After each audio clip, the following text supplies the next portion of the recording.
शोधण्या त्या जाऊ गिरी कपारीत, जनी जनार्दन भरला सत्य हेची जाणा हो, सत्य हेची जाणा. सांगून गेले आम्हा गाडगे बाबा, रंजल्या गांजल्यांची तुम्ही करा सेवा, तन मन धनाने त्या आळवावे देवा.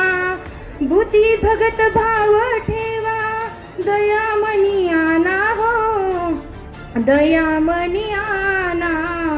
सांगून गेले आम्हा गाडगे बाबा, संसार सोडू नका जाऊ नात, संसार करुणी कैक थोर झाली संत. संसार शोधून सार आचारात आला हो, आचारात आला.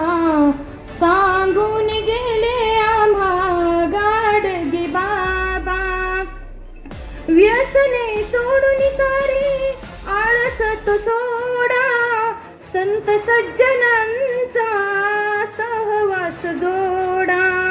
लावा देह सत्कारणी सार्थकेची जाणा हो, सार्थकेची जाणा. सांगून गेले आम्हा गाडगे बाबा, बोल ठेवा ध्यानी सदा आचारात आना हो, आचारात आना.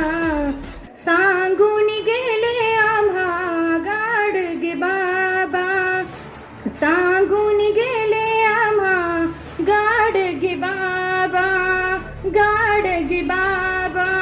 पाहायला मिळतो का? याबाबतचे अनेक प्रश्न आजच्या पिढीला भेडसावतात.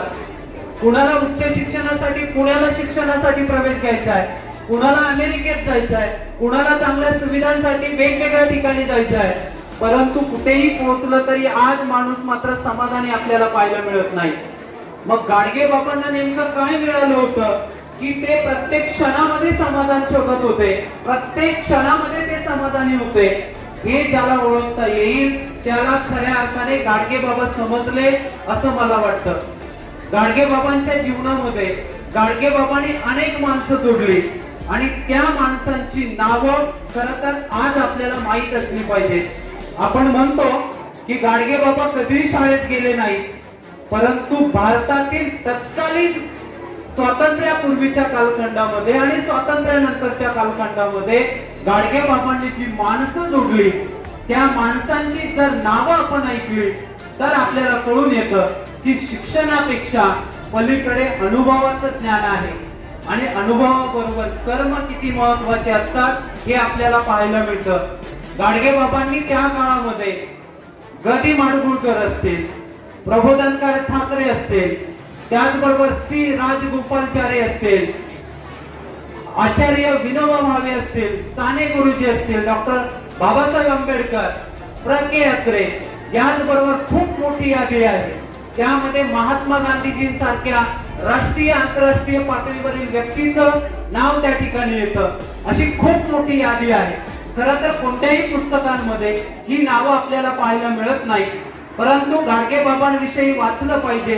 ज्या उत्सुकतेपोटी ज्यावेळेस मी वाचायला लागलो त्यावेळेस ही नावं समोर आली आणि खूप मोठी यादी आहे. खरं तर माझ्याकडे खूप मोठा कागद आहे, परंतु तुमची मानसिकता बघता मी ते काही सगळं सांगणार नाही. मला माहिती आहे विद्यार्थी मित्रांनो, तुम्हाला फार कंटाळा आला आहे ऐकायचा. मी फक्त 2 मिनिट बोलणार आहे, त्यानंतर मी माझं भाषण संपवणार आहे. आदरणीय व्यासपीठावर विराजमान असलेले सगळे व्यक्तिमत्व आणि सर्वप्रथम मी संतश्रेष्ठ गाडगे महाराज आणि प्रमा पाटील साहेब यांना वंदन करते. आणि बघा, आज आपण एक अशा महान संतांबद्दल बोलणार आहोत ज्यांनी आपल्या आयुष्याने समाजाला काय दिलेली आहे, दिशा दिलेली आहे, ते म्हणजे गाडगे महाराज. बघा मित्रांनो, गाडगे बाबांचे जीवन हे संघर्ष, साधेपणा व समाजसेवेचे जिवंत असे उदाहरण आहे. हे आपण अनेकांच्या बोलण्यातून बघितलेलंच आहे. त्यांनी कधीही प्रसिद्धी किंवा संपत्तीचा विचार केला नाही आहे. ते म्हणायचे की काम करा, लोकांची सेवा करा, हीच खरी पूजा आहे. कामामध्येच त्यांनी काय पाहिलेलं आहे? आपला देव बघितलेला आहे. बघा, आज आपण बघतो की मोबाईल, इंटरनेट, सुखसुविधा ह्या सगळ्या आपल्यासाठी आहेत, परंतु ज्या काळामध्ये गाडगे बाबा होते त्या काळामध्ये अशा कुठल्याही सुखसुविधा आपल्याला पाहायला मिळाल्या नाही आहे. परंतु आपण अनेकांच्या भाषणामधनं बघितलेलं आहे की गाडगे बाबांनी काय केलं आहे, तर गाडगे बाबा च्या